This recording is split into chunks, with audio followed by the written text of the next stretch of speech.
Hello mama. Pumping and bottle feeding breast milk is a healthy and safe option for babies. Before pumping, wash your hands and make sure all pump parts are clean and dry. Find a calm and comfortable place where you can relax.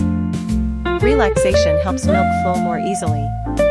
After pumping, store breast milk in clean bottles or storage bags. Label each container with the date the milk was pumped so you can use the oldest milk first. When feeding breast milk in a bottle, warm it gently by placing the bottle in warm water. Avoid microwaving breast milk, as it can damage nutrients and create hot spots. Hold your baby upright during feeding and allow breaks. This helps prevent overfeeding and support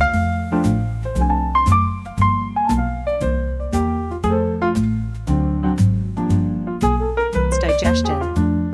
Feeding breast milk by bottle still gives your baby valuable nutrients and